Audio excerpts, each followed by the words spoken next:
اکثر یہی سمجھا جاتا ہے کہ پیسہ کمانے کے لیے بہت ہوشیار ہونا پڑتا ہے، یعنی اسپریڈ شیٹس، مارکیٹ کے اتار چڑھاؤ اور مشکل فارمولوں کو سمجھنا ضروری ہے۔ لیکن کیا یہ واقعی سچ ہے؟ کیا ہو اگر مالی کامیابی کا تعلق ذہانت سے کم اور رویے سے کہیں زیادہ ہو؟ آئیے اسی حیران کن خیال کی گہرائی میں چلتے ہیں۔ یہ ایک ایسا سوال ہے جو پیسے کے بارے میں ہمارے سارے تصورات کو ہلا کر رکھ دیتا ہے۔ آخر ایسا ہوتا کیوں ہے کہ ایک انتہائی ذہین اور قابل سرمایہ کار سب کچھ گوا بیٹھے جبکہ ایک عام سے انسان امیر بن جائے؟ وجہ حیران کن حد تک سادہ ہے۔ پیسہ کوئی حساب کتاب کا امتحان نہیں، یہ انسانی رویے کا کھیل ہے۔ اور بالکل یہی نقطہ مورگن ہاؤزل اپنی شاندار کتاب دی سائیکالوجی آف منی میں سمجھاتے ہیں۔ دیکھیے، یہ کتاب امیر بننے کے فارمولے نہیں بتاتی، بلکہ یہ انسانی نفسیات کی گہرائی میں اترتی ہے، یہ سمجھنے کے لیے کہ ہمارے جذبات، ہمارے ڈر اور ہمارے تعصبات ہمارے مالی فیصلوں پر کیسے اثر ڈالتے ہیں۔ تو سب سے پہلی اور سب سے بڑی تبدیلی جو لانی ہے وہ ہماری سوچ میں ہے۔ یہ سمجھنا ہوگا کہ پیسہ کوئی ریاضی کا سوال نہیں جسے حل کرنا ہے، یہ نفسیات کا ایک پیچیدہ میدان ہے جہاں انسانی رویے کو سمجھنا ہی سب سے اہم ہے۔ اکثر ہم پیسے کو فزکس کی طرح دیکھتے ہیں، یعنی کچھ اصول ہیں اور طے شدہ نتائج ہیں، یہ ان پٹ ڈالو تو وہ آؤٹ پٹ ملے گا۔ لیکن سچ تو یہ ہے کہ پیسہ فزکس نہیں، سائیکالوجی ہے۔ یہ جذبات سے، غلط فہمیوں سے اور ہر شخص کے اپنے منفرد ماضی سے بھرا ہوا ہے۔ اصل سوال یہ نہیں کہ کوئی کتنا جانتا ہے، بلکہ یہ ہے کہ جب حالات مشکل ہوں تو وہ کیسا برتاؤ کرتا ہے۔ اور یہ ہمیں ایک بہت ہی اہم سچائی کی طرف لاتا ہے۔ پیسے کے معاملے میں کوئی بھی پاگل نہیں ہوتا۔ ہر شخص کی اپنی ایک کہانی ہے، اپنا ایک تجربہ جو اس کے فیصلوں کو شکلیں دیتا ہے۔ جو ایک شخص کے لیے سمجھداری ہے وہ دوسرے کے لیے بے وقوفی ہو سکتی ہے، اور اس کی وجہ صرف اتنی سی ہے کہ دونوں نے دنیا کو مختلف زاویوں سے دیکھا ہے۔ ذرا سوچئے یہ بات کتنی گہری ہے۔ دنیا میں جو کچھ بھی ہوا اس کا ایک بہت ہی چھوٹا سا حصہ ہمارے تجربے میں آتا ہے، لیکن وہی چھوٹا سا تجربہ ہماری 80% خیالات کو کنٹرول کرتا ہے۔ جس نے اسٹاک مارکیٹ میں پیسہ کھویا اس کے لیے وہ جوا ہے، جس نے کمایا اس کے لیے وہ ایک موقع ہے۔ کوئی بھی غلط نہیں، ہر کوئی اپنی کہانی کا قیدی ہے۔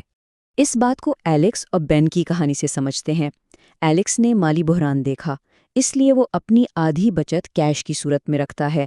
تحفظ اس کی پہلی ترجیح ہے۔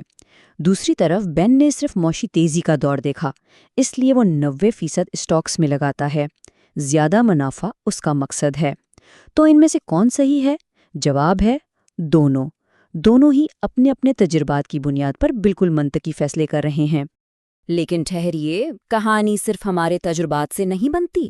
دو ایسی طاقتور اور اندیکھی قوتیں بھی ہیں جو سب کچھ بدل سکتی ہیں، قسمت اور خطرہ، اور ہم اکثر انہیں پہچاننے میں ناکام رہتے ہیں۔ بل گیٹس کی مثال ہی لے لیں، ان کی قسمت کتنی اچھی تھی کہ وہ دنیا کے ان چند اسکولوں میں سے ایک میں تھے جہاں اس وقت کمپیوٹر موجود تھا۔ یہ واقعی 10 لاکھ میں ایک موقع تھا، لیکن ساتھ ہی خطرہ بھی تو تھا۔ ان کا ایک انتہائی باصلاحیت دوست جو شاید مائکروسافٹ کا شریک بانی بنتا، ایک پہاڑی حادثے میں ہلاک ہو گیا۔ یہ بھی تو 10 لاکھ میں ایک جیسا سانحہ تھا۔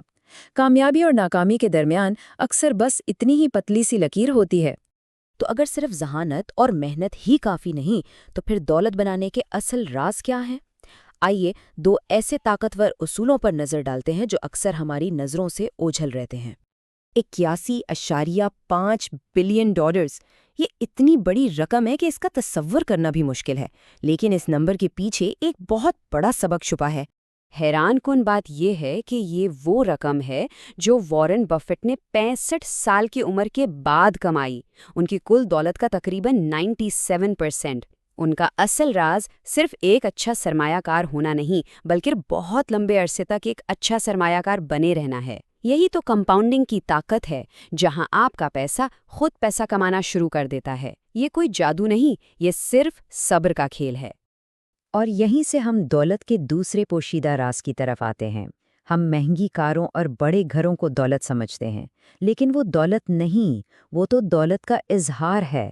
حقیقی دولت وہ پیسہ ہے جو نظر نہیں آتا، وہ پیسہ جو خرچ نہیں کیا گیا، جو مستقبل کے لیے مواقع پیدا کر رہا ہے۔ یہ بات اس راز کو بالکل صاف کر دیتی ہے۔ جب کوئی امیر نظر آنے کی کوشش کرتا ہے تو وہ در حقیقت اپنی دولت کو ختم کر رہا ہوتا ہے۔ اصلی دولت خاموش ہوتی ہے، وہ نظر نہیں آتی۔ اچھا، اب ایک اور اہم نقطے پر آتے ہیں جسے اکثر لوگ نظر انداز کر دیتے ہیں۔ امیر بننا ایک الگ مہارت ہے اور امیر رہنا ایک بالکل مختلف۔ ذرا سوچیں، امیر بننے کے لیے خطرہ مول لینا پڑتا ہے، پر امید رہنا پڑتا ہے۔ یہ ایک راکٹ کی طرح اوپر جانے کا سفر ہے، لیکن امیر رہنے کے لیے اس کے بالکل الٹ سوچ کی ضرورت ہے۔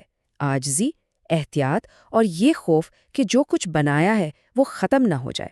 یہ ایک قلعے کی حفاظت کرنے جیسا ہے۔ اصل مقصد کھیل جیتنا نہیں، بلکہ کھیل میں اتنی دیر تک بنے رہنا ہے کہ کمپاؤنڈنگ اپنا جادو دکھا سکے۔ تو آخر ہم سب پیسہ چاہتے کیوں ہیں؟ اس کا اصل مقصد کیا ہے؟ یہ صرف چیزیں خریدنے کے بارے میں نہیں ہے، اس کی ایک گہری اور زیادہ بنیادی وجہ ہے۔ یہاں ایک دلچسپ نفسیاتی حقیقت ہے۔ جب ہم کسی کو ایک مہنگی گاڑی میں دیکھتے ہیں تو ہم یہ نہیں سوچتے کہ واہ وہ شخص کتنا کامیاب ہے، بلکہ ہم سوچتے ہیں واہ اگر میرے پاس یہ گاڑی ہوتی تو لوگ میرے بارے میں کیا سوچتے۔ ہم ڈرائیور کو نظر انداز کر کے گاڑی کی تعریف کرنے لگتے ہیں۔ اس طرح دکھاوے کے ذریعے عزت پانے کی کوشش اکثر ناکام ہو جاتی ہے۔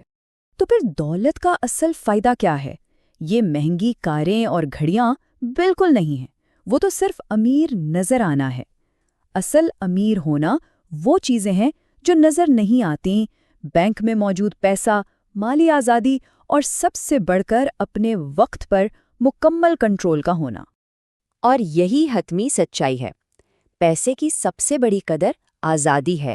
یہ اختیار کہ کوئی اپنا وقت کیسے گزارتا ہے، کس کے ساتھ گزارتا ہے اور کیا کرتا ہے، یہی حقیقی دولت ہے۔ تو آخر میں سوال یہ بنتا ہے، ہم سب کون سا کھیل کھیل رہے ہیں؟ امیر نظر آنے کا یا امیر ہونے کا؟ تیز رفتار منافع کا یا طویل مدتی بقا کا؟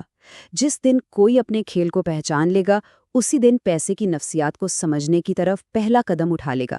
انتخاب کیا ہوگا؟